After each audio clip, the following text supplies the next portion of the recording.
Nunca é tarde para recomeçar. Parte 3, capítulo 10.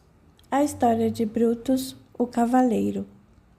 Cristal, como Joana preferiu ser chamada, sentiu-se um pouco mais aliviada, pois acabou se convencendo de que não poderia ser a culpada pelo crime horroroso que vitimou sua irmã Claudete. Não era possível que fosse tão fria. Lembrava apenas que na noite em que a irmã desencarnou, tivera uma discussão horrível com ela, mas sabia que seria incapaz de cometer tamanha crueldade. Tinha algum mistério que precisava descobrir. Era inútil tentar encaixar com as lembranças que conseguia reaver as peças deste quebra-cabeça, que ainda estava tão embaralhado em sua mente. Se não fora ela a autora do assassinato, quem poderia ter praticado tamanha infâmia, escondendo-se sob a sua imagem? Por que queriam que sofresse tanta injustiça? Tais indagações lhe tiravam a paz, mas tinha aprendido com seu amigo Elias que tudo vem ao seu tempo e que é necessário adquirir a virtude da paciência para lograr a vitória esperada. Passado algumas horas da feliz palestra que tivera com seu mentor, Cristal se sentia cada vez mais identificada com a princesa que via em seus sonhos e em sua remota memória. De vez em quando, ficava pensativa e, na forma de alguns flashes, revivia cenas de sua própria história. Recordou-se da amiga Ana e teve ímpetos de perguntar por ela ao instrutor, mas preferiu se calar e aguardar a iniciativa dele em colocá-la a par dos demais acontecimentos. Elias conhecia profundamente a alma de sua protegida e sabia que a cada hora que passava, mais perto estava de revelar-lhe todos os fatos marcantes de uma existência prejudicada pelos vieses da traição, da inveja e do orgulho. Ao anoitecer, na companhia de Cristal, Elias sorridente dirigiu-se à jovem. Cara amiga, como se sente agora que consegue sozinha rememorar o passado longínquo? A interpelada, pressentindo que aquele seria um momento de grandes emoções e maiores revelações das verdades ocultas, asseverou em tom sereno: Nobre instrutor, eu me sinto preparada para ouvir o que tem a me contar. Busquei, por quase toda uma existência, a verdade que se escondia, mas agora creio que tudo vai se desanuviar e que meu coração vai se libertar de todo esse pesar. Elias, fitando a ex-princesa de forma carinhosa, ponderou: Cristal, apesar de confiar em você, apenas faço a advertência que um pai faria a uma filha do coração. A recordação boa sempre nos remete a bons sentimentos e a nobres emoções. Contudo, o inverso também se dá quando temos as más lembranças, pois tendemos a reviver as mágoas e as angústias das cenas que se passaram. Assim, cuidado para não prejudicar todo o aprendizado moral que acabou de conquistar. Lembremos-nos sempre de que recordar é viver uma vez mais, e na mesma intensidade, as situações que já se foram. Por esse motivo, querida filha, tente ao máximo controlar suas emoções, firmando o pensamento em Jesus, lembrando que quando o mestre foi interrogado acerca do que fazer com a mulher adúltera, surpreendeu a todos com uma de suas mais sábias respostas: atire a primeira pedra quem não tiver pecados. Cristal concordou com o benfeitor e prometeu que iria se esforçar para controlar sua emoção. Certo de que havia procedido de maneira íntegra com sua tutelada, Elias iniciaria uma narrativa rica em detalhes, para que Cristal, agora redimida, pudesse intervir a favor de Brutus, pois o grande benfeitor, em sua sabedoria, tinha consciência de que o antigo cavaleiro corria grande perigo e, mais do que nunca, precisaria desses detalhes nos dias céleres que estavam por vir. Dessa forma, com a calma de sempre, Elias iniciou a história reveladora. Após a decadência do Império Romano e até meados do século XV, Roma enfrentava uma crise política, devido a guerras sangrentas e cruéis, protagonizadas inicialmente pelos bárbaros. O sistema político vigente era o feudalismo, que se caracterizava pela divisão de terras em pequenos feudos ou vilas. Em cada um deles havia o seu próprio senhor, cuja autoridade era equiparada à de um rei. Não obstante, a figura do imperador único ainda existia, porém, nesta altura dos acontecimentos, este não mais detinha em si a autonomia de governo, e sim o poder de transferir com a Igreja os domínios de terras e, consequentemente, outorgar títulos de nobreza aos seus futuros proprietários. Os chamados senhores, que comumente recebiam tais latifúndios, eram os nobres, os bispos e ainda os grandes cavalheiros que tinham por missão zelar pela segurança de todos. Um desses cavalheiros, guerreiro de muita força e de muita coragem, chamava-se Brutus Salomão. Ele era querido por muitos senhores ricos devido à sua astúcia e competência, além de ser admirado pelos soldados e temido pelos plebeus. Não tinha amor por ninguém. Seus pais foram rendidos e vendidos separadamente como escravos, quando ainda era criança, e nunca mais teve nenhuma notícia deles. Fora criado por um velho golpista, que, percebendo no seu corpo a virilidade e a força, obrigava-no a se apresentar, à semelhança de um artista, como os antigos gladiadores da Roma antiga. Isso acontecia corriqueiramente nas festividades realizadas pela nobreza, as quais imitavam as lutas sangrentas travadas nos espetáculos do Coliseu, em séculos passados. Como recompensa pela atuação de seu escravo, o dono de Brutus ganhava dinheiro e a simpatia dos senhores de terras. Contudo, o que todos desconheciam era que Brutus, além de músculos, tinha uma extrema inteligência que foi a principal arma utilizada para conquistar a sua libertação. Conheceu uma família reunida de grandes recursos materiais e prometeu a eles a sua lealdade e discrição nas lutas que deveria travar. Em contrapartida, com o dinheiro que recebeu em troca, comprou a própria liberdade. Assim que se tornou legalmente livre, fez amizades com outros guerreiros e fundou seu próprio vilarejo, que era o mais temido por todos os romanos, principalmente pela fama da crueldade que os ocupantes do local eram capazes de cometer com quem fosse capturado. Numa dessas guerras, o então imperador de Roma, preocupado com a iminente perda de seu poder, tomou conhecimento dos atributos de Brutus pela boca do povo e mandou chamá-lo. Designou-lhe uma tarefa deveras difícil, mas prometeu que, se ele obtivesse o êxito desejado, ganharia como prêmio a mão de sua filha mais velha, Cristal. Assim, casado com a princesa, Brutus poderia manter o governo imperial e os interesses políticos da família real, e, em contrapartida, iria se tornar um verdadeiro nobre. O esperto cavaleiro não titubeou e, de pronto, aceitou o encargo, que culminaria em uma de suas mais sangrentas lutas. O vilarejo que deveria conquistar por ordem do imperador era repleto de famílias inocentes, mas seu líder Félix era um de seus grandes inimigos, pois ele o criticava publicamente nas ruas, espalhando a todos que seu reinado era cheio de injustiças e de sede de poder. Falava impropérios de toda sorte ao povo, provocando sentimentos de revolta na grande massa escrava, que clamava pelos 4 cantos o seu descontentamento e aos gritos pediam que o imperador fosse deposto, para quem sabe serem declarados livres. Brutus, após os devidos acertos com o imperador, partiu para a mais longa missão. Agindo pelas costas de Félix, atacou seu pequeno vilarejo, queimando sem piedade todas as casas que encontrou, além de matar e escravizar homens, mulheres e seus filhos pequenos que inutilmente tentavam se defender. O cavaleiro, extremamente frio, após provocar quase a devastação total da vila, bradou aterrorizante: Félix, seu covarde, apareça agora. Estou pronto para ouvi-lo. Onde está o seu povo, ou melhor, os seus súditos? Não há mais ninguém para defendê-lo agora. Venha e lute como um guerreiro. Prove que um dia poderá se tornar um verdadeiro cavaleiro. O líder do vilarejo estava escondido atrás de uma árvore, mas acompanhou toda a cena terrível que se desenhara diante de seus olhos. Viu quase toda a sua família ser morta pelas lâminas de uma espada cruel, dominada pelas mãos assassinas daquele guerreiro infame. Ele não conseguia acreditar no que presenciava. Seus olhos estavam com um brilho de ódio, e seu coração, apertado e magoado, foi tomado de rancor por aquele matador de aluguel, que fazia com os outros o que o imperador se recusava a fazer. Tinha certeza de que fora ele o mandante daquele crime nefando, e era com esse covarde que deveria acertar as contas.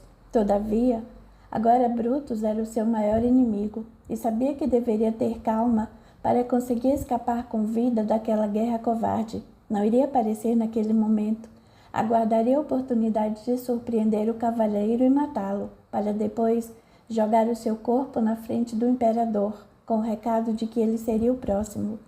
Vendo que Félix não atendia ao seu chamado, Brutus pediu para que os outros homens vasculhassem o vilarejo em busca de sua principal presa, mas não obteve sucesso.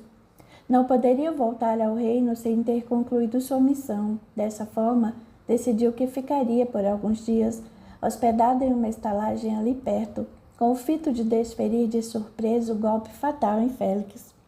Embora ainda não tivesse matado seu principal alvo, Brutus estava contente, pois sabia que concluir a sua missão era apenas questão de tempo e assim resolveu chamar seus comparsas para se divertirem nas casas noturnas das redondezas. As mulheres da vila cobiçavam os guerreiros, principalmente quando estes eram forasteiros, pois além de ter com eles noites de luxúria, ganhavam alguns presentes muito valiosos. Brutus e seus capangas ingressaram numa dessas casas à procura de mulheres para se descontraírem. Enquanto escolhiam as belas parceiras, o cavaleiro avistou uma camponesa, de semblante meigo e assustado, que não parecia ser igual às outras. Com um gesto, chamou o dono do estabelecimento e pediu informações sobre a identidade e a origem daquela jovem, e viu-se surpreendido quando o dono informou se tratar da filha de Félix, que conseguira fugir da invasão da vila. Como a jovem tinha muitos atributos formosos, ele decidiu dar guarida a ela, visando a trocá-la por moedas valiosas. O guerreiro olhou fixamente para a moça e teve ímpetos de raptá-la e propor a Félix uma troca, a vida de sua filha pela dele próprio. Seria uma ótima maneira de abreviar o seu retorno e logo se casar com a princesa Cristal, objeto de seus mais secretos desejos. Refletiu alguns instantes e ordenou ao dono do estabelecimento que cedesse a mulher a ele. Contrariado, porém temeroso, o proprietário acabou acatando a ordem, trazendo a garota arrastada para o encontro de Brutus. Apavorada e com muita raiva daquele homem que matara sua família, a camponesa cuspiu em sua face e gritou: "Seu cafajeste imundo, covarde! Atacou o vilarejo de meu pai pelas costas, eu o odeio. Nunca serei sua, seu animal perverso. Acertará suas contas com o diabo quando estiver no inferno." O cavaleiro adorou a forma descontrolada com que a jovem se dirigiu a ele. Observou-a e reparou que ela era dona de traços finos e de um corpo curvilíneo. Estava perfeita para sua diversão. Assim, com um gesto impetuoso e ousado, agarrou a jovem contra seu peito e à força beijou-lhe os lábios grosseiramente. A menina gritava e, em tom suplicante, inesperadamente ajoelhou-se aos pés do algoz e implorou: "Pelo amor de Deus, não me faça mal. Não posso ser entregue a você de forma tão cruel se me quer. Poupe meu pai da morte e serei sua." Uma estrondosa gargalhada quebrou o mórbido silêncio que havia no recinto. O cavaleiro não se conteve de forma autoritária e respondeu à menina: "Será minha se eu quiser, e quando eu desejar. Não pouparei seu pai nem por você nem por mais ninguém. Tenho uma tarefa e vou cumpri-la até o fim. Agora não quero mais falar, venha comigo." Seguiu para um dos quartos com a pobre inocente e passou a noite com ela. No dia seguinte, de tocaia, espalhou seus homens por todas as entradas e saídas da vizinhança, a fim de capturar Félix e acabar logo com tudo aquilo. Apesar de sua crueldade, desistiu da ideia de raptar a filha do inimigo e em seguida matá-la. Ficou com certo receio de ir para o inferno, como ela havia praguejado, e decidiu não fazer nada de ruim com a moça, deixando-a livre. Afinal, acreditava que era necessário fazer pelo menos uma boa ação para ser perdoado por todos os seus pecados. A jovem estava acabada e sentia nojo daquele homem horrível. Sabia que seu pai corria perigo, mas era vigiada diuturnamente pelo empregado de Brutus. Só lhe restava rezar e acreditar no poder de um Deus desconhecido. Era noite novamente. O cavaleiro e seus homens aguardavam Félix, escondido nas ruínas do seu vilarejo. Escutaram o galope de um cavalo e de súbito, Brutus foi surpreendido com o barulho de uma espada que ia certeira na direção de seu fiel escudeiro. No entanto, o gesto de extrema agilidade desembainhou a sua arma e colocou-se à frente de Lutero, seu companheiro. Percebeu que a lâmina do inimigo acabara ferindo gravemente o seu braço, porém, mesmo ferido, Brutus, sempre ágil, derrubou Félix do cavalo e acabou caindo com ele. Numa cena desesperadora, o ex-líder do vilarejo, tomado de ódio, jurou: "Espero que tenha aprendido a não pegar mais ninguém pelas costas, Brutus. Agora vou acabar com você." Os outros cavaleiros cercaram o inimigo, mas Brutus gritou: "Parem! Afastem-se todos vocês! A luta agora é apenas entre nós dois." Os cavaleiros obedeceram e Brutus prosseguiu: "Félix, eu vim a mando do imperador, mas agora não quero destruir a sua vida por causa de uma ordem. A questão se tornou pessoal. Quero acabar com você. Aliás, para o seu conhecimento, estive com a sua filha, que por sinal é uma formosura. Desonrei a você e a ela, e saiba que gostei muito da noite que passamos juntos, embora ela tenha se mostrado um pouco relutante." Félix ficou ruborizado de ódio. Tomado de mais rancor, aproximou-se de Brutus, tentando lhe golpear a garganta. Entretanto, a destreza do grande cavaleiro era sua maior qualidade. Mesmo ferido em um dos braços, cravou a espada no peito do inimigo, que, gravemente ferido, ainda conseguiu balbuciar algumas palavras. "Brutus, seu demônio! O que fez com Christine? Matou-a como a todas as pessoas inocentes da vila? É a mim que você quer? Porque acabou com a vida de tanta gente inocente. Vai pagar muito caro. Sua sentença será proferida pelos tribunais dos céus e será condenado a arder eternamente no fogo do inferno. Aliás, é no inferno que fica marcado o nosso próximo encontro, quando eu me vingarei de você. Eu juro." O cavaleiro, agora satisfeito pela completa vitória, respondeu: "Ora, Félix, pode ir para o inferno em paz, pois sua filha não morreu.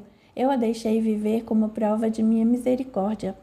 O líder do vilarejo havia fechado os olhos para sempre, e o grande Brutus, mais uma vez, cumpriu muito bem o seu papel. Estava pronto para se unir à bela princesa Cristal rumo ao poder e à glória. Elias terminou a narrativa. Estava cansado e percebeu que a sua tutelada também dava sinais de exaustão. Dirigindo-se a ela, propôs: "Cristal, minha filha, creio que por hoje já lhe contei o bastante sobre Brutus. Agora é melhor descansarmos para refazermos nossas energias. Amanhã continuaremos com as revelações, pode ser?" "Claro, meu amigo", respondeu Cristal. "Agora muitas coisas se aclaram em minha mente. Começo a entender certos comportamentos de Brutus.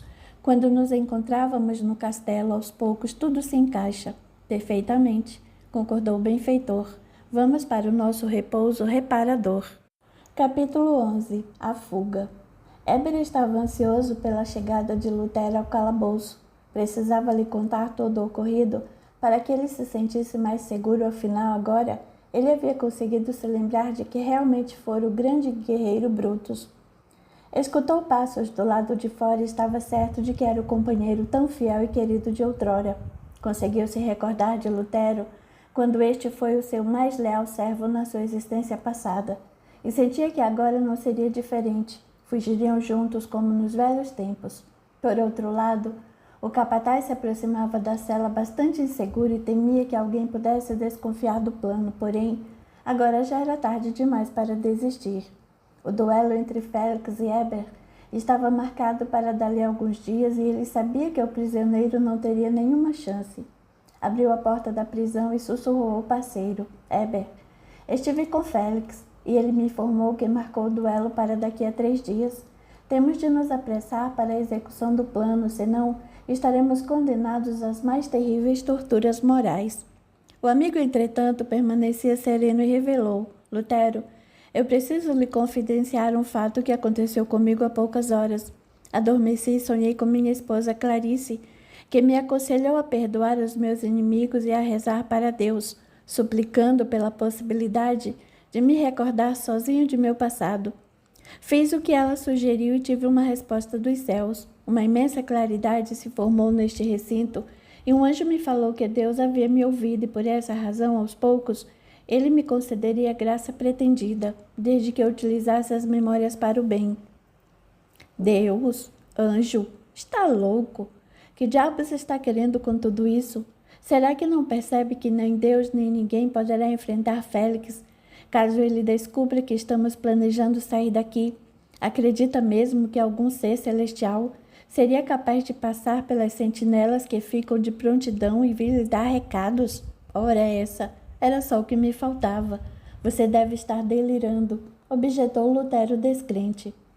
Se estou lhe contando é porque vi. Não há motivo para inventar tal acontecimento. Contudo, saiba que, independentemente do que acha que está acontecendo comigo, sei que foi meu servo e amigo na época e que na grande Roma éramos cavaleiros. Recordei-me de que salvei a sua vida quando Félix e seu bando nos atacaram de surpresa, revidou Weber, demonstrando irritação. Lutero estava pálido. O relato de seu antigo líder o assustou, pois não queria que ele soubesse que tinha uma dívida de gratidão a pagar. Agora a situação se complicava ainda mais, pois conhecia os fenômenos da lembrança natural que ocorria entre os espíritos desencarnados e, mais cedo ou mais tarde, Eber recobraria novamente a consciência de tudo o que fizera na última existência, e isso poderia acarretar graves consequências, como, por exemplo, o eventual e descabido acerto de contas com Félix. Diante de tais reflexões, diminuiu o tom arrogante, mas calmo ponderou. Eber, se agora sabe de tudo, é preciso agir com mais cautela. À medida que se recordar de alguns fatos, sentirá cada vez mais que continua sendo o guerreiro forte e destemido de outras épocas. Todavia, não há tempo para vaidades de acerto de contas ou para provar ao povo quem é o líder mais poderoso. Lembre-se de que Félix é o dono deste vilarejo há décadas e é muito respeitado pelos espíritos perversos que aqui residem. Atitudes impensadas poderão ser fatais. Não se preocupe, Lutero, disse o prisioneiro. Utilizarei minha inteligência para sairmos daqui. Não quero perder tempo com vinganças mesquinhas. Quero rever Joana, pois sinto em meu coração que ela está por perto. Preciso sair daqui urgentemente. Volte amanhã, neste mesmo horário, pois nesta noite analisarei o mapa que me trouxe e finalmente traçarei a nossa estratégia de fuga. Lutero retirou-se do local. O ex-aliado de Brutus estava pensativo. Procurava dentro de si algumas respostas. Se ele fora realmente o servo de confiança de Brutus, por que estaria contra ele, prestando serviços ao seu maior inimigo? O que Félix teria feito para convencê-lo a passar para o lado dele?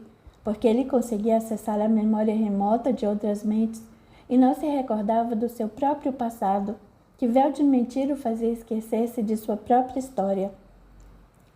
Intrigado com tais dúvidas, Lutero resolveu procurar Félix para obter algumas informações sobre seu passado e de como chegou ao vilarejo.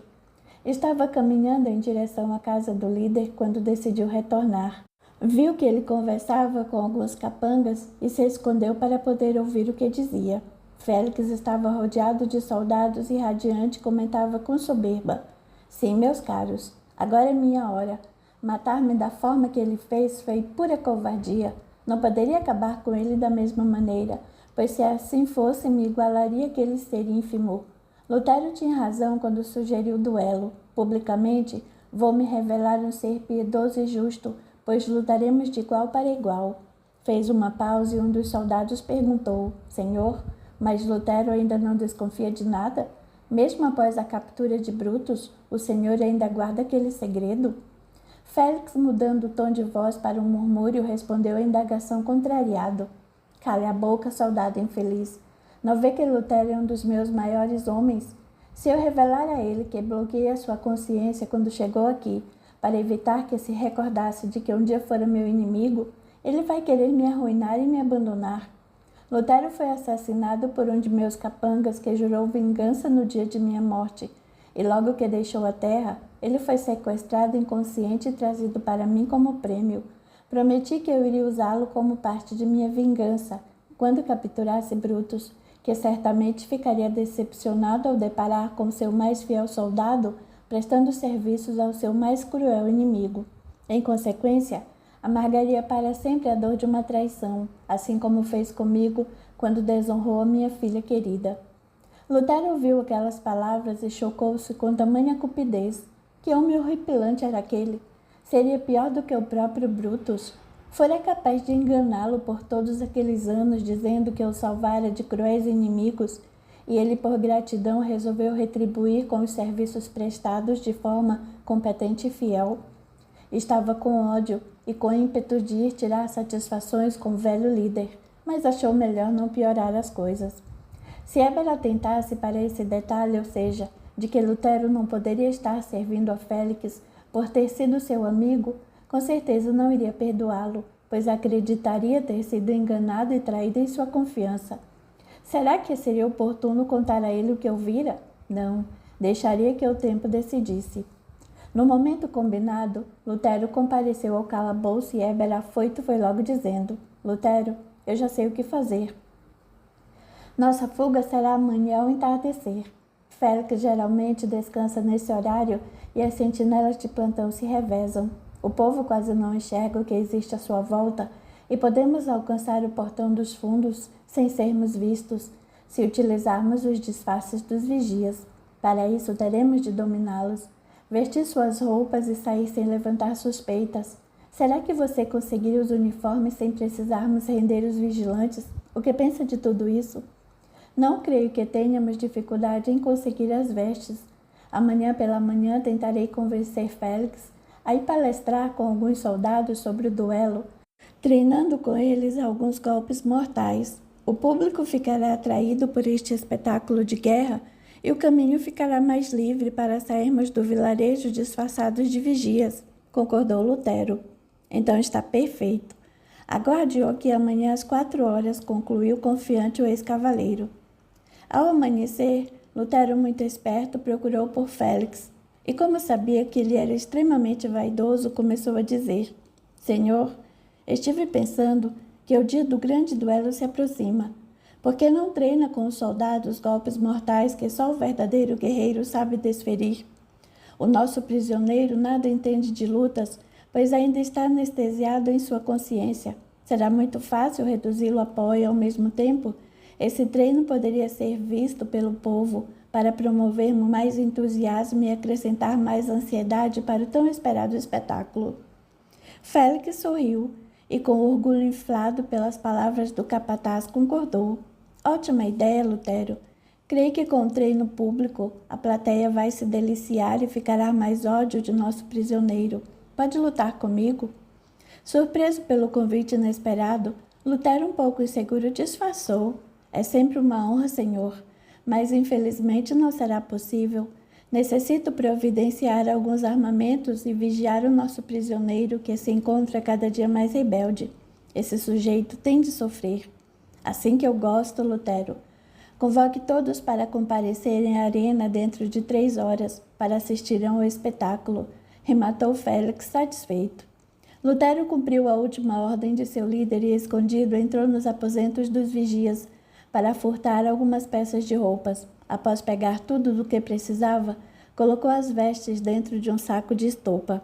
Quando subia as escadas rumo ao calabouço, foi inquirido de surpresa por um soldado. Lutero, o que carrega nesse saco? Acaso vai ao calabouço do prisioneiro? Vou levar alguma coisa para o infeliz vestir. Está desnudo e doente. Félix pediu para que eu providenciasse uma armadura que servisse nele, uma vez que se aproxima o dia do duelo. O chefe deseja que essa luta seja de igual para igual, respondeu o empregado, receoso pela possibilidade de ser desmascarado. Perfeitamente. Aproveite para vigiá-lo, pois estou indo assistir ao treino do nosso líder, que se prepara para o grande dia, respondeu satisfeito o colega do capataz. Fique tranquilo, pois comigo de vigia garanto que o infeliz não escapará, aduziu confiante e irônico o servo traidor. Lutero ingressou rapidamente no calabouço de Eber e os dois vestiram as roupas furtadas, colocando os capuzes para esconderem a face. De lá, podiam identificar a voz grave de Félix que, triunfante em sua crueldade, exibia-se perante os olhos daqueles espíritos perversos e perdidos dentro dos próprios erros. Apressaram-se e foram direto para o portão dos fundos. Conforme Eber havia previsto, não havia sentinelas de plantão naquele local e foi fácil abrir a porta. Em passos largos correram, sem uma direção específica. Tinham a impressão de que não conseguiriam sair das imediações do vilarejo, embora já estivessem correndo mais de 1 hora sem parar. Avistaram algumas pedras grandes e resolveram se esconder e descansar um pouco. Estavam exaustos e perdidos. Eber perguntou a Lutero se ele conhecia algum lugar próximo mas o ex-servo negou, justificando que Félix nunca autorizou a sair da vila. Resolveram correr mais um tanto e avistaram uma entidade muito estranha que gemia e tossia intensamente. Uma gosma nojenta saía de sua boca e os dois horrorizados observaram-na. Chovia, trovejava e uma ventania muito forte acabou levando o capuz de Heber. A mulher, ao olhar aquelas duas figuras, parou de caminhar e de repente colocou-se na frente deles. No gesto assustador exclamou surpresa: Brutus! É de fato o grande cavaleiro. Eu procurei por toda a eternidade, pelo visto agora o encontrei. Meu amado, que bom que voltou para os meus braços. Heber, sem entender direito o que aquela terrível criatura dizia, respondeu desconfiado: Desculpe, mas não a reconheço. Acho que me confunde com alguém. Como é mesmo o seu nome? A mulher, apagando o sorriso que tinha abrido e fechando o semblante desequilibrado, respondeu cinicamente: Claudete, sou-lhe familiar. Heber e Lutero entreolharam-se assustados. Ambos ainda não tinham adquirido total consciência da encarnação passada, mas sentiu que aquele nome, pronunciado daquela maneira, não iria lhes trazer boas recordações. Capítulo 12. O amor e a verdadeira luz. Elias aguardava o amanhecer para retomar a conversação com sua tutelada. Sentia em seu coração que necessitava apressar Cristal nas doutrinações evangélicas, pois sabia que Heber, o ex-cavaleiro Brutus, corria perigo. Cristal permanecia em seu quarto, meditando na palestra que tivera com seu protetor no dia anterior. Ainda não conseguia entender direito todos os acontecimentos que vivenciara em sua pretérita existência, mas em seu íntimo sentiu um apelo muito forte. Por alguma razão pensou em seu amado Heber. Queria confirmar com Elias se ele fora Brutus, embora tivesse essa íntima certeza em seu coração. Vestiu-se e foi ter com seu amigo, que estava na varanda ouvindo o cantarolar dos pássaros. Quebrando o silêncio, Cristal se aproximou do tutor e com voz doce perguntou: Elias, meu bom amigo, hoje estou um pouco tensa e aflita. Não sei explicar, mas sinto algo muito ruim dentro de mim. Heber, o meu amado na terra, vem à minha lembrança de um modo muito forte e até dramático. Após refletir em como faria a indagação a Elias, Cristal prosseguiu: Sinto que ele já partiu do orbe há algum tempo e agora estou mais preparada para perguntar. Eu poderei revê-lo em breve? O instrutor, de fisionomia séria e ao mesmo tempo amorosa, dirigiu o olhar à jovem princesa e respondeu à pergunta confortando-a. Minha cara amiga, o sentimento mais nobre que um ser humano pode desenvolver em sua plenitude é o amor. O amor é o cordão de ligação entre um ser e outro. Quando amamos de verdade, podemos sentir o coração do outro batendo em nosso próprio peito. Não há neste mundo sentimento mais puro do que o amor verdadeiro. Quando encarnados, temos algumas experiências e até mesmo cometemos alguns equívocos envolvendo tão valioso sentimento. Entretanto, somos como diamantes brutos, que necessitam de lapidação para poder brilhar intensamente. Utilizando essa metáfora, eu diria que o amor é o brilho do diamante, é a alma de todas as coisas. Inspirado, o nobre orientador esclareceu: o que sente por Heber é o amor incondicional, aquele que não espera nada em troca. Entregou-se a ele no momento em que se olharam pela primeira vez e não deixou de amá-lo, mesmo quando foi por ele ignorada, nos últimos momentos de sua vida como Joana. Assim creio que já esteja preparada para escutar o que tenho a lhe dizer sobre ele. Cristal estava emocionada. Elias sabia exatamente o que se passava dentro de sua alma e lia seus pensamentos mais secretos. Ela estava consciente de que seu amado já partira da vida terrestre, mas ignorava todo o seu sofrimento e o seu atual paradeiro. Após a pausa, Elias deu continuidade à narrativa do dia anterior. Depois de consumar o assassinato de Félix, Brutus estava pronto para se casar com a princesa e assumir o reinado do povoado de Roma. Inebriado de felicidade, o cavaleiro procurou Cristal para acertar com ela os últimos detalhes do casamento, que aconteceria no dia seguinte. Entretanto, Brutus, antes mesmo de pensar em se consociar com a princesa, cortejara Claudete, sua irmã mais nova, a qual sempre lhe correspondera aos apelos com encontros sedutores. No entanto, assim que ele concluiu a sua missão e ganhou a mão de Cristal, achou por bem romper com a amante. Na mesma noite em que procurou a noiva para acertar a data do casamento, o futuro rei seguiu para a Vila dos Guerreiros, local eleito para comemorar vitórias e planejar outras conquistas. Já era madrugada quando foi surpreendido pelo relinchar de um cavalo. Não reconheceu a pessoa que montava o animal e desembainhou sua espada. Para sua surpresa, ao tirar o capuz, deparou com Claudete, que o chamava desesperada. Brutus, preciso falar com você. É sobre Cristal. Temo que ela já saiba da verdade. O cavaleiro mudou o semblante e puxou violentamente a mulher pelos braços. Claudete, deixe de bobagens. Sabe que não há verdades para serem descobertas? Essa conversa deve ser reservada. Venha para os meus aposentos.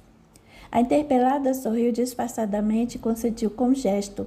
A sós com ela em seu aposento, Bruto, já demonstrando profunda irritabilidade com a situação, em tom severo indagou. Fala, mulher. O que a trouxe aqui a esta hora?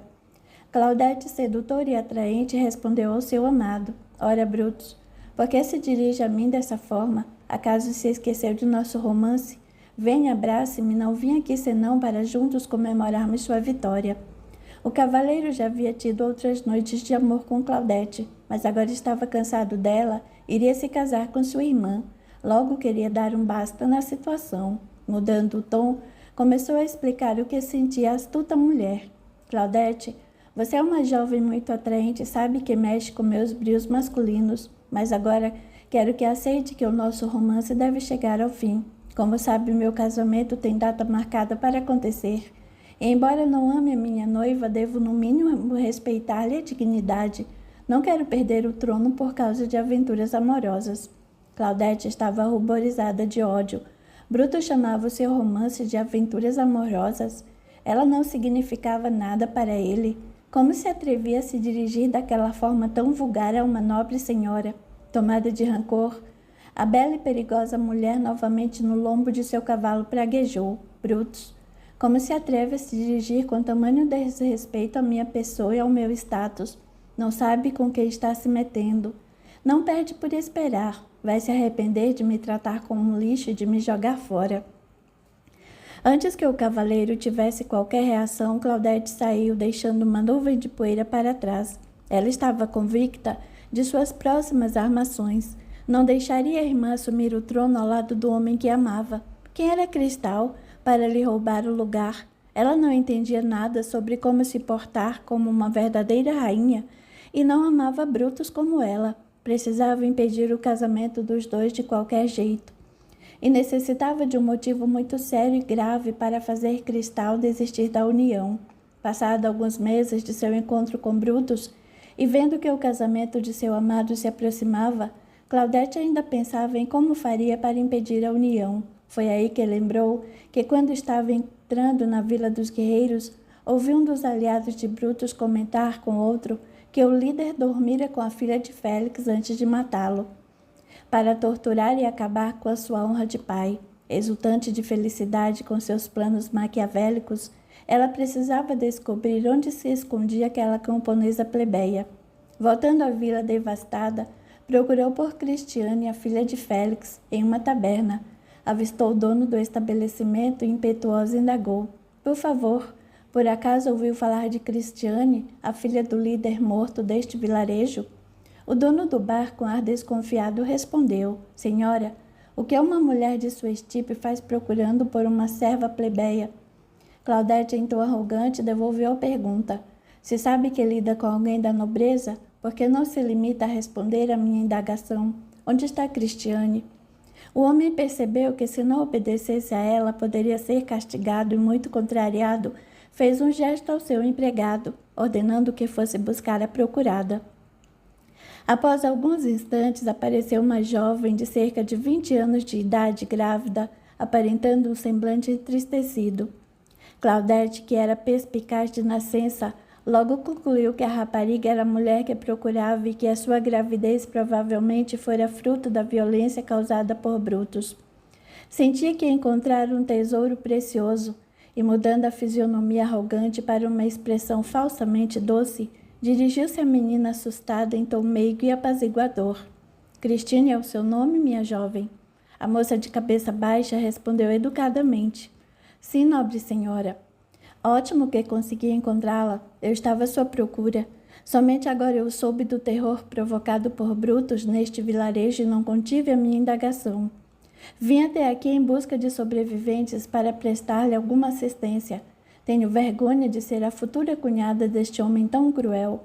Acredita que ele acabou com a vida de Félix só para ter em troca a mão de minha irmã Cristal? Cristine, ao ouvir aquelas palavras, começou a chorar copiosamente. Lembrou-se de seu pai e de toda a população inocente, violentamente massacrada alguns meses antes. Tinha nojo do filho que esperava em seu ventre e uma vontade constante de morrer. Claudete, percebendo que conseguira mexer com os sentimentos da pobre garota, fez questão de continuar envenenando-lhe o coração. Ora, minha pobre jovem, imagino o que deve estar passando em seu íntimo, perder um pai e um marido assassinados de forma tão covarde, e ter ainda um filho no ventre sozinha deve ser um sofrimento infinito. Cristine, pela primeira vez, levantou a cabeça e fixou o olhar em Claudete, respondendo, em tom carregado de mágoa e rancor: Engana-se, nobre senhora. Nesse massacre em que meu povo foi vítima e meu pai morto de modo tão cruel, não perdi marido nenhum. Não tive oportunidade de realizar tal desejo de um dia casar-me, e agora nunca mais poderei fazê-lo.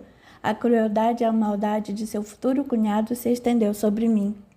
A interlocutora, fingindo não entender a insinuação de Cristine, retrucou com falso ar inocente: Desculpe, mas não a entendo. Como Brutus poderia estender a maldade dele em você se está viva? Por acaso ele não teve misericórdia contigo? Cristine, sem delongas, replicou de modo incisivo: Minha senhora, o filho que espero é fruto da violência que seu cunhado me infligiu. Além de meu pai ter perdido a vida pelas mãos assassinas desse criminoso, vou ter um filho desse infame e estou condenada à solidão e à pobreza para sempre. Cristine chorava copiosamente e soluçava sem parar. Já Claudete estava radiante, pois havia encontrado o mapa da mina que iria levá-la diretamente para sua planejada vingança. Elias fez uma pausa e observou Cristal. A ex-princesa estava surpresa e entristecida com a história contada pelo seu protetor. Conforme ele relatava os fatos, sentia apertos em seu coração, que confirmavam a veracidade de todos os acontecimentos narrados. Não era difícil concluir o fim da história. Pediu a Elias que a deixasse terminar a palestra e ele, como bom amigo, consentiu. Ela então prosseguiu de modo vacilante a incrível narrativa de sua pregressa existência. Claudete provavelmente envolveu Cristine com a sua falsa amizade, convencendo-a a se vingar de Brutus, e paralelamente de mim também. Armou tudo direitinho, e ambas escolheram a data do meu casamento para colocar o plano vingativo em ação. A mulher que apareceu na cerimônia, alegando que Brutus era casado e que tinha com ela uma família, tratava-se da filha de Félix, que, tomada de rancor e de mágoa aumentados pelo veneno jogado por Claudete, resolveu ser a protagonista do plano sujo, armado pela minha própria irmã. Meu pai mandou prender a camponesa, que teve de se separar de seu filho recém-nascido para sempre. Cristal, um pouco magoada, respirou profundamente. Elias, percebendo a emoção da jovem, retomou a palavra. Minha querida, o que relatou foi o que aconteceu. Cristine foi presa, torturada, e seu filho entregue ao comércio de escravos. Depois do seu casamento, a sua vida conjugal com Brutus se pautou na desconfiança e em constantes traições, pois o cavaleiro não resistia às investidas das mulheres aproveitadoras. Além disso, após a misteriosa morte de Claudete, Brutus acreditou que você teria descoberto que ele e sua irmã haviam tido um envolvimento, e, tomada de ódio, você a assassinou friamente.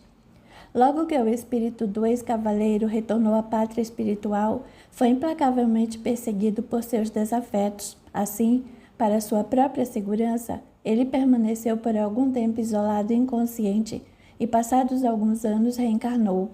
Mesmo sabendo dos erros que Brutus cometeu, você estava disposta a reencontrá-lo na terra, a fim de reequilibrar o amor que sentia e, quem sabe, unir-se novamente a ele, sem as maldades de outrora. Saiba que quando amamos de verdade, corremos todos os riscos, e com você não foi diferente.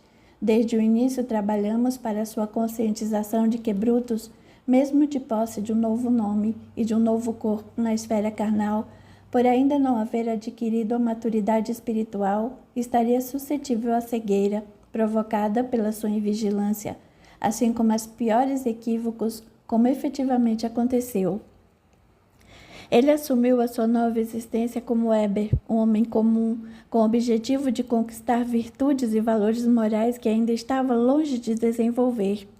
Sua vida o convidava a ser um homem bom, um bom pai e um bom marido, antes de poder voltar a conviver com as pessoas que prejudicou, incluindo você, minha filha. Isso justifica o motivo pelo qual, nesta última encarnação, vocês se reencontraram e se reconheceram apenas por breves instantes, uma vez que a missão de um era diversa do aprendizado do outro. Portanto, podemos afirmar que Eber e Brutus são muito diferentes, mas são o mesmo espírito, possuem antagônicas personalidades, mas um só coração. Christine também retornou à vida corpórea na figura da abnegada Clarice, pois ela havia perdoado Brutus no plano espiritual e estava disposta a encerrar um ciclo de sua vida convivendo ao lado dele, para poder mais rapidamente ascender em voos mais altos. Já nossa irmã Claudete não conseguiu alcançar tal dádiva, pois para tanto ainda precisa se redimir no perdão e amenizar as suas tendências negativas. Após as revelações, o benfeitor, pensando na melhor maneira de comunicar a sua tutelada sobre o perigo que rondava o seu amado, aduziu, um tanto apreensivo: minha querida, eu sinto ter de lhe dizer que o nosso cavaleiro de outrora agora corre sério risco, porque além de estar perdido no vazio de sua própria alma, encontra-se dominado sob o poder de seu mais terrível inimigo, Félix. Nesse momento, Elias contemplou a sua tutelada e pediu suplicamente: Cristal, se ainda sente amor por esse homem, é hora de demonstrar. A jovem, temerosa e emocionada, respondeu: Elias, o meu maior desejo é revê-lo. Eu ainda o amo do fundo do meu coração, e agora mais do que nunca ele precisa de nós. O nobre benfeitor previa a resposta, mas queria que a moça demonstrasse seus sentimentos. Estava feliz por poder contar com a força do amor que Cristal ainda sentia, pois precisava dela para promover o auxílio de Eber. Após a rápida reflexão, rematou: minha filha, seu amado corre perigo. É chegada a hora da verdade para unidos desenharmos um novo alvorecer. Vamos partir daqui imediatamente com Clara, a entidade espiritual sublime que nos auxilia do mais alto. A nossa grande missão é resgatar Eber, e quem mais for digno da misericórdia divina, pois só o amor é a grande luz capaz de dissolver os mais impuros sentimentos e de trazer a paz e a alegria de volta ao coração, que por um momento perdeu-se de Deus. Capítulo 13. O resgate iluminado. Os dois fugitivos estavam assombrados. Quem seria aquela criatura que afirmava que os conhecia? Eber, recordando-se de que Lutero tinha faculdades que lhe permitiam ingressar na mente dos espíritos para descobrir suas vidas passadas, pediu ao companheiro que tentasse identificar quem era aquela criatura estranha. O servo não titubeou e se aproximou de Claudete, que se encontrava exausta e sentada ao lado de um pequeno rio. Unindo seu pensamento ao dela, pôde constatar que se tratava da cunhada de Brutus, que misteriosamente fora envenenada. Não conseguiu identificar o motivo que levou a estranha criatura a aproximar-se deles, mas verificou que da mente da mulher saíam vibrações de ódio e rancor, que se dirigiam diretamente ao seu companheiro. A infeliz adormeceu e Eber aproveitou o momento para indagar: Lutero, o que viu? Essa mulher é realmente familiar, mas ainda não consigo me recordar de todos os fatos da minha existência passada. Sinto uma aversão por ela muito forte e não consigo ter compaixão do estado de sofrimento em que se encontra. Outra dúvida que me intriga é como ela me reconheceu como Brutus, se desencarnei como Eber, com um corpo e uma aparência diversa daquela em que a criatura diz ter convivido comigo. Lutero era um espírito muito inteligente e sabia manipular fluidos e identificar vibrações, devido ao longo período em que trabalhara com Félix. Ele refletiu um pouco e, de um modo simples, tentou responder às perguntas do seu parceiro. Eber, o nosso corpo carnal não passa de um envoltório totalmente material e se assemelha a uma peça de roupa que poderá ser trocada várias vezes sem alterar o seu conteúdo. O que quero lhe dizer é que mesmo quando reencarnamos com nova fisionomia, conservamos a nossa própria energia, que pelos espíritos é comumente chamada de vibração. É como se fosse uma marca individual que permanece em nós mesmo quando mudamos de corpo físico. Para sua melhor compreensão, vou exemplificar. Quantas vezes na Terra acabamos de conhecer determinada pessoa que nos desperta algum sentimento inexplicável para um primeiro contato, como uma aversão automática ou uma simpatia extrema? Por um momento não conseguimos explicar o motivo de tais sentimentos. Se mal conhecemos a pessoa, não é verdade? A resposta está na vibração emitida por ela, que é reconhecida por nós de forma inconsciente. Identificamos o espírito que anima o corpo e não somente o corpo propriamente dito. Aqui esta mulher não enxergou com os olhos limitados da carne, mas reconheceu a vibração de Brutus em você com os olhos do espírito e assim passou a enxergá-lo externamente tal qual como conheceu, ou seja, como cavaleiro. Félix me explicou que esse fenômeno é chamado de afinidade, isto é, espíritos que se afinam ou se afinaram um dia são capazes de se reconhecerem sempre e em qualquer circunstância, pois a vibração não pode ser ocultada da mesma maneira que ocultamos facilmente alguns fatos quando estamos encarnados na Terra. Heber estava perplexo. Admirava a sabedoria de seu companheiro. Antes que pudesse prosseguir com a conversa, escutou os gritos de Claudete. Brutus! Até que enfim chegou nossa hora. Não aguento mais essa espera sem fim. Por onde andou esses anos todos? Atrás de Cristal? Como pôde ter escolhido a ela e não a mim, que sempre lhe fui fiel? Porque o veneno, Brutus? Calar-me era essa pretensão. O plano foi muito bem executado. E tenho certeza de que Cristal morreu, amargando os últimos dias de sua existência, se considerando a mais cruel de todas as criaturas, matou a própria irmã. Uma gargalhada se fez ouvir. Claudete estava enlouquecida e desequilibrada. Depois do acesso de loucura, prosseguiu ironicamente. Ora, Brutus, deixe Lutero passear um pouquinho, afinal, há quanto tempo não ficamos a sós, não é mesmo? Heber não sabia o que fazer e queria se livrar daquela criatura para continuar a sua fuga. Afinal, não havia se afastado muito da aldeia de Félix. Lutero, com a esperteza que lhe era peculiar, percebendo a inquietude do parceiro, tomou a frente da conversação, considerando: minha nobre senhora, se me permite a intromissão, tenho a dizer que eu e o nobre cavaleiro estamos um pouco fatigados e necessitamos de repouso. Percebi o seu apreço por Brutus e em nome dele pergunto: por acaso conhece algum lugar em que possamos passar a noite? Claudete, orgulhosa pelo respeito, tratamento dispensado pelo servo, ponderou. Ora, meu rapaz, eu posso levá-los a um pequeno vale que conheço. Não é digno de criaturas nobres como nosso rei, mas creio que atenda a expectativas solicitadas. Podem me acompanhar?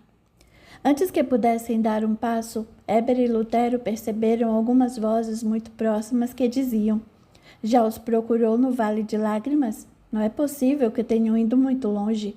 Vamos nos dividir e cada um vai para um canto. O primeiro que encontrá-los deve avisar os demais. Félix está irado e não vai nos perdoar enquanto não localizarmos os traidores. Lutero fez o sinal para que Claudete não fizesse nenhum movimento e Heber, pela primeira vez, lembrou-se da imagem de Clarice e então começou a rezar, implorando pelo seu auxílio. Claudete, muito astuta, percebeu que os dois homens eram o alvo dos cavaleiros maldosos que rodeavam o local onde estavam. Assim apareceu, distraindo a atenção dos empregados de Félix. Em seguida, fez um discreto sinal para que os fugitivos aproveitassem e corressem para longe dali. Dirigindo-se aos perseguidores, indagou: quantos rapazes belos por aqui? Por acaso procurou alguma pessoa especial? Os empregados impacientes responderam: mulher, não deve se intrometer em assuntos que não lhe dizem respeito. Procuramos sim, um grande cavaleiro que com certeza não passou por aqui. A criatura maldosa sorriu e asseverou: se eu fosse você, perderia a arrogância e procuraria com mais cuidado. Percebendo a traição da infeliz, Heber e Lutero apressaram mais o passo. De repente perceberam que algo muito ruim havia acontecido. Parado e encolerizado diante deles estava o temido Félix. Ambos se entreolharam e, temendo o pior, permaneceram estáticos. Félix estava impassível e sem expressão. Observava friamente os dois amigos juntos. Lançou um intraduzível olhar para o seu ex-servo e completou ameaçador, o seu pior inimigo. Antes que os fugitivos pudessem exprimir qualquer gesto, Claudete, exultante de felicidade, apareceu entre os soldados de Félix e, debochada, falou: Brutus, meu amor, por que me rejeitou? Disse que se arrependeria por negar-me o seu amor. Agora fui obrigada a entregá-lo de bandeja a Félix, para que seja massacrado por ele, da mesma forma cruel que atacou seu povo. Se tivesse se unido a mim, não estaria em situação tão perigosa. Quanta pena eu sinto de você. E dirigindo-se ao servo do mal, Claudete arrematou: Félix, meu rei verdadeiro, entrego-lhe Brutus para que finalmente saboreie a justa vingança. Éber e Lutério estavam pálidos. Tinham consciência da gravidade da situação e estavam surpresos com a armadilha de que foram vítimas. Nesse momento, Éber lançou o olhar para o céu e novamente suplicou ajuda. Em instantes, viu uma grande luz iluminar aquele local sombrio. Aterrorizados com a irradiação suprema que vinha do alto, os espíritos infelizes cerraram os olhos e se afastaram, temendo serem castigados por Deus. Félix, ao contrário de seus capatazes, não mostrava temor algum, apenas sentia uma leve ansiedade diante da cena inusitada que se desdobrava diante de seus olhos. Para surpresa geral, ouviram quando uma voz suave que ecoava de algum lugar indefinido começou a se pronunciar. Tratava-se de Clara, a nobre benfeitora que humildemente auxiliava Elias nesta grande tarefa de redenção.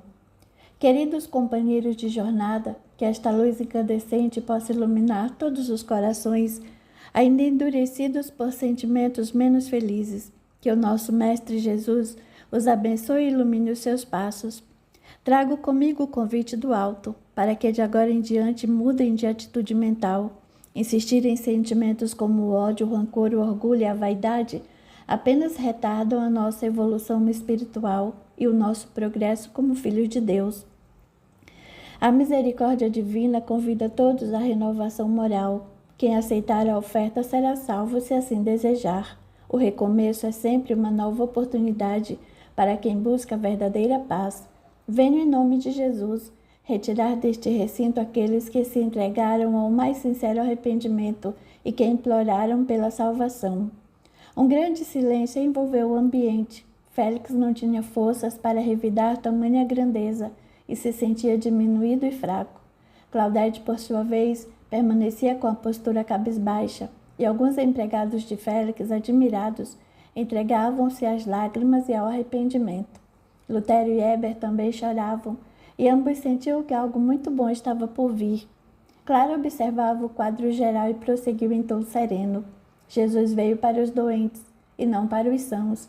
Quem precisa de reconforto, quem está cansado e oprimido, terá o alívio necessário se buscar em si o Evangelho do Cristo. Estou aqui porque alguém me chamou. Essa pessoa logo vai se manifestar e desde já convido a todos os que desejam a transformação de caráter para o bem e para o aprendizado com Jesus a me acompanharem. Éber, envergonhado, dirigiu um olhar de humildade àquela entidade que falava tão sabiamente e balbuciou algumas palavras com grande dificuldade. Anjo do Senhor, eu fui um dos que invocaram sua presença. Estou perdido no vazio de minha própria consciência e desejo a mudança de atitudes. Tenho muitos débitos e muitas culpas. Preciso reparar minhas faltas, mas, por favor, se sou digno de sua ajuda, leve também Lutério, meu companheiro. Eu sou o culpado por ele estar nesta situação. Lutério, ao ouvir as palavras sinceras de Éber, também deixou que a emoção tomasse conta de seu espírito endurecido. Lágrimas grossas rolavam pela sua face e ele não conseguia mais se conter. No gesto inusitado, olhou para Éber e falou com sinceridade: Perdão, meu amigo e irmão. Sempre o estimei como um grande parceiro, mas contribuí para a sua captura a mando de Félix. Só o ajudei a fugir porque me recordei de que, quando era Brutus, salvou-me de um golpe mortal de Félix, quase dando sua vida pela minha. Estava auxiliando, não porque me pediu, mas sim porque sentia que tinha uma dívida com você. O meu orgulho não me deixou em paz desde o momento em que eu soube que tinha débitos para com você. Eu também tinha interesse nessa fuga e por esse motivo resolvi ajudá-lo. Perdoe-me, meu amigo, e saiba que agora aprendi a admirá-lo. Conte com a minha lealdade para sempre. Éber estava desfalecido. Mesmo com o relato do ex-servo de Félix, ainda sentiu enorme carinho pelo companheiro. Dirigindo-lhe um olhar de gratidão e de amor, ele se manifestou. Lutero, não há o que perdoá-lo. Você me ajudou e não me importo se para isso tinha intenções ocultas. Sou-lhe grato do mesmo jeito e poderá sempre contar com minha eterna amizade. O ex-capataz esboçou um sorriso enquanto Félix se mantinha irredutível. A veneranda entidade espiritual, sensibilizada pela cena que acabava de presenciar, finalizou. Meus irmãos, urge o momento de partirmos. Éber e Lutero podem vir comigo. Claudete também está convidada, além de Félix e dos demais companheiros que desejarem a mudança. Alguns homens que manifestaram arrependimento também foram socorridos. Restaram apenas Claudete e o líder Félix, que ficaram extremamente irritados por terem os seus planos frustrados. Antes de partir, Elias, que também participava do resgate iluminado em tom pacífico, aconselhou: queridos irmãos, respeito a vontade de vocês, pois todos nós somos dotados de livre-arbítrio. No entanto, não podemos olvidar que estamos sempre respondendo à justiça divina pelas nossas ações ou omissões. Cabe a cada um de nós abreviar ou retardar o nosso progresso. Todavia, não podemos escapar dele, uma vez que se trata de uma das mais importantes leis divinas que regem o universo. A cada um segundo suas obras, conforme disse o nosso Mestre Jesus. Mas muito cuidado com o que semeamos, pois já diz o ditado: aquele que semeia vento colhe tempestade. Guardem estas derradeiras palavras na lembrança e saibam que, para o arrependimento sincero, Deus nunca virará as costas. Clara, Elias, Éber, Lutero e todos aqueles os que aceitaram auxílio desapareceram daquele local ermo. Félix, que lá permaneceu, estava com ódio e era consolado por Claudete, que estava aflita. Para onde foram levados os seus perseguidos? Eles não iriam desistir de procurá-los para o devido acerto de contas. Capítulo 14. O sublime reencontro. As entidades iluminadas conduziram todos os homens a um local bem diferente daquele que acabavam de deixar. Éber e Lutero ainda receavam em trocar palavras com o espírito benfeitor, embora intimamente estivessem cheios de dúvidas que lhe perturbavam a mente. Os homens que trabalhavam para Félix, que foram socorridos, temiam ser novamente capturados e submetidos às mais variadas torturas incessantes e cruéis. Clara se despediu de todos, deixando-os assistidos sob os cuidados de Elias. O venerando amigo, percebendo a onda de vibrações duvidosas emitidas pelas criaturas resgatadas, resolveu reunir todos os companheiros em singela palestra, com o escopo de facilitar a comunicação entre eles e dirimir qualquer receio ou angústia que cada um trazia no coração.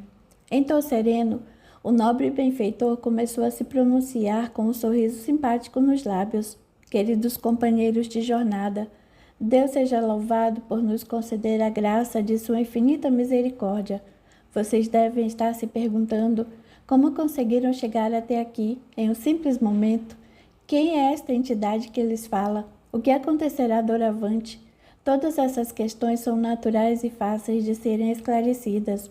O arrependimento sincero, como disse outrora, é o responsável por grandes milagres que iluminam a nossa existência.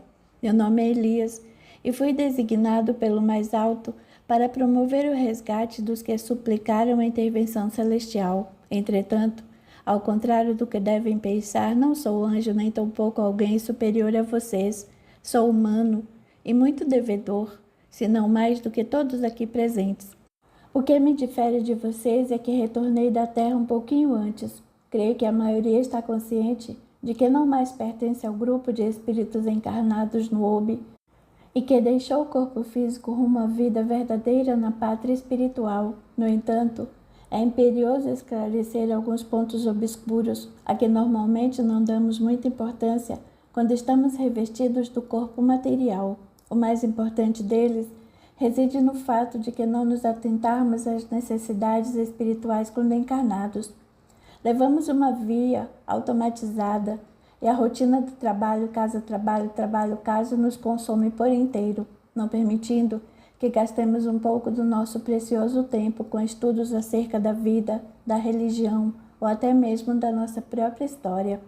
Somos tomados por ambições desenfreadas e nos limitamos a pensar que viver se resume em acordar pela manhã, fazer as refeições, trabalhar muitas e muitas horas e no fim do dia entregar-se ao sono, geralmente conturbado, em virtude das preocupações que guardamos para o dia seguinte. Não se vive o presente, pois na maioria das vezes ficamos presos ao passado e ao que acontecerá no futuro, sem sequer refletirmos que o futuro só a Deus pertence. O dia de amanhã é algo que não deixará de existir, mas nos esquecemos de que nós podemos não mais existir como encarnados no dia de amanhã. Tal visão não implica criar terrorismos ou síndromes depressivas diante da iminência da morte, que não existe, mas ao contrário, fazer com que saibamos valorizar o que realmente importa. Momentos como um passeio ao ar livre com a família, o nascimento do filho querido, o casamento com a noiva amada, o sorriso inocente de nossos pais velhinhos, o Natal com a família reunida, enfim, tudo isso passa despercebido por nós, quando deveria ser totalmente aproveitado e principalmente vivido intensamente. O nosso comportamento durante a vida carnal é sempre o reflexo de nossa evolução espiritual. Quanto mais evoluímos em espírito, mais sintonizados com a espiritualidade nós somos. Quanto menos evoluídos formos, mais apegados seremos com o campo da matéria. Portanto, Jesus, sempre sábio em suas lições, corretamente afirmou que não se pode servir a Deus e a Mamon. Percebemos que a grande maioria dos seres encarnados na Terra se importa muito com o campo material, o que demonstra que todos necessitam evoluir a moral e muitas vezes o intelecto, passando por uma vida repleta de provações e de expiações para a depuração de sua alma. Como retribuição, muitos almejam a permissão para ingressar em um mundo regenerador e completar com êxito sua jornada. Por conseguinte, como Deus nos criou à sua imagem e semelhança, porém simples e ignorantes, deu-nos o livre-arbítrio que tem o condão de determinar o tempo que levaremos para completar a nossa marcha evolutiva, a depender do nosso comportamento nas sucessivas vidas a que vamos nos submeter, angariando créditos ou débitos que nos farão demorar mais ou menos a conclusão do nosso objetivo. O que não podemos olvidar é que o livre-arbítrio é relativado pela lei de ação e reação, ou seja, toda ação que praticarmos até por pensamento vai voltar para nós, seja boa ou ruim. Dessa forma, podemos concluir que para todo efeito existe uma causa, isto é, se ferirmos alguém em uma vida, vamos nos tornar responsáveis pela melhora daquela criatura. E mesmo se quisermos utilizar o livre-arbítrio, abandonando-a, tal atitude será ineficaz, pois vamos sempre atraí-la para nós, até quebrarmos o vínculo que temos com ela, reequilibrando, numa futura existência, essa relação prejudicada. O benfeitor fez uma pausa e contemplou a pequena plateia que o assistia. Percebeu que todos se mostravam ávidos por mais esclarecimentos edificantes. Contudo, ele não poderia demorar-se mais, pois deveria encaminhá-los a um posto de socorro que ficava próximo. Após o breve intervalo, finalizou, demonstrando felicidade e contentamento. Irmãos, eu espero que reflitam nas minhas cordiais e singelas palavras, quando estiverem repousando nos leitos em que vão permanecer por alguns dias. Vou levá-los a um pequeno hospital, cujos trabalhadores são de minha extrema confiança, além de muito prestativos com os pacientes. Sei que aparentemente não estão doentes, mas necessitam do repouso reparador para prosseguir em seus caminhos. Após o pronunciamento, Elias e os demais companheiros se aproximaram de uma construção antiga e alta, com portões de ferro e um grande jardim florido. Foram rapidamente recebidos por um companheiro que, reconhecendo o benfeitor, exclamou alegre: "Nobre Elias, seja bem-vindo. Mais uma missão de resgate. Que Deus o abençoe. É sempre um grande prazer recebê-lo nesta humilde casa de socorro." A alegria de vê-la é mais minha do que sua, descontraiu o bondoso missionário, que após os cumprimentos de praxe recomendou: Ivan, eu lhe peço gentilmente que trate de meus tutelados. Trago todos de uma região bastante precária. Nem sei se estavam se cuidando direito, creio que não. Também é necessário providenciar uma higiene e troca de roupas. Dentro de alguns dias retornarei aqui para vê-los. Sim, senhor. Pode deixar que cuidarei deles com todo o carinho, comprometeu-se o atencioso anfitrião.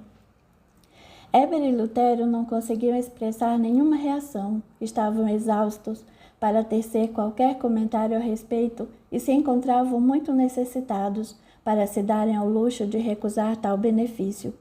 Apenas dirigiram um olhar de gratidão ao novo amigo e, com os outros, foram convidados a acompanhar o enfermeiro designado rumo aos seus novos aposentos.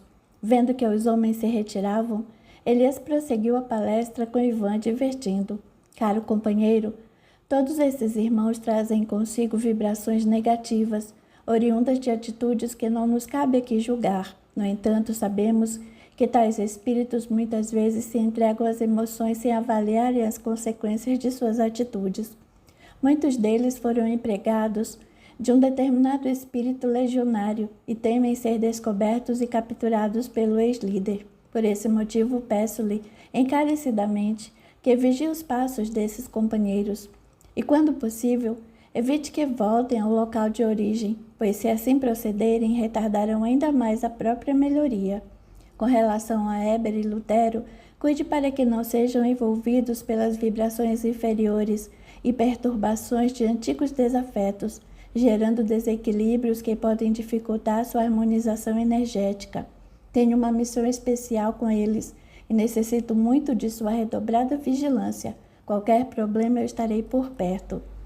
Ivan, já familiarizado com a maneira séria que Elias trabalhava, fez um gesto com a cabeça, demonstrando ter entendido as instruções passadas pelo benfeitor, e despediu-se dele com a simpatia de sempre. Retornando à sua casa, Elias seguia pensativo. Estava feliz por ter conseguido resgatar Heber e os outros, mas um tanto apreensivo por não ter tido a mesma sorte com Claudete e Félix. Sentia que com eles tudo seria mais difícil e teria de contar com a colaboração afetuosa de outros companheiros. Mas como todo bom cristão, apesar das dificuldades que antevia, mantinha acesa a chama da fé em seu coração. Acreditava no poder supremo de Deus e na bondade infalível de nosso Mestre Jesus, principalmente nas situações que fugiam ao seu controle. Tinha consciência de que, quando isso acontecia, era justamente o momento de depositar toda a confiança no mais alto, que certamente iria inspirá-la a tomar a melhor atitude. Entrou na sua modesta residência e foi logo abraçado por Cristal, que o esperava ansiosa para receber notícias de seu amado. Amigo querido, como foi a missão? Conseguiu localizar Heber? Calma, minha querida, aduziu o companheiro. Deu tudo certo, ou quase tudo. Eu e Clara resgatamos Heber, seu amigo Lutero e mais alguns irmãos infelizes que desejaram auxílio. Após os primeiros esclarecimentos, Elias completou entristecido. Contudo, não tivemos o mesmo êxito com sua irmã Claudete e com Félix, que se recusaram a sequer ouvir nossas palavras. Estão envolvidos por energias tão duras de vingança e de ódio que não escutaram o que eu e Clara dissemos, ficando apenas paralisados ante a nossa presença. Nossa, eu não sabia que o estado deles era tão grave assim, comentou em tom de surpresa a bela jovem. Mas fale-me de Brutus ou Heber. Estou tão confusa sobre o nome que devo usar para chamá-lo. É normal que isso aconteça. Na verdade, com o passar do tempo, nomes serão apenas um detalhe. Mas creio que, por enquanto, será melhor chamá-lo pelo nome que adotou na última existência, para não confundir ainda mais as emoções do nosso ex-cavaleiro, esclareceu o interpelado. Satisfeita com a explicação, Cristal não segurou a curiosidade e indagou: quando poderei vê-lo? Dentro de 2 dias voltarei ao posto de socorro onde os deixei para um tratamento rápido. Se quiser, poderá me acompanhar. Jura? Não vejo a hora desse dia chegar, disse Cristal, apertando o rosto de Elias e beijando-lhe a face, tal como uma filha que carinhosamente acaricia o pai. O benfeitor ruborizou-se com o gesto inusitado, demonstrando extrema felicidade ao ver sua tutelada em momento tão alegre. Passaram-se os 2 dias e Elias e Cristal chegaram ao posto de socorro para visitar os assistidos. Ambos foram calorosamente recebidos por Ivan, que, após os devidos cumprimentos, adiantou-se comentando: Elias, está tudo bem com os nossos irmãos. Os homens que eram escravos agora se sentem melhor e não estão mais tão suscetíveis às vibrações menos infelizes. Quanto a Lutero, ele se transformou sensivelmente. Anda refletindo sobre suas atitudes e conversando bastante sobre a doutrina espírita com os voluntários da casa, a fim de entender melhor o que aprendera quando trabalhava nas regiões inferiores. Heber, porém, preocupa-me. Anda cabisbaixo, triste, e não quer se aproximar nem interagir com os outros. Diz-se sentir fraco e quase não se levanta do leito. Entregou-se a uma espécie de letargia que não deixa participar de nenhuma atividade edificante, diz não merecer a condição de hóspede desta casa. Elias e Cristal entreolharam-se um pouco decepcionados. Todavia, o benfeitor logo modificou os pensamentos e indagou ao anfitrião: Ivan, poderia nos levar ao leito de Heber?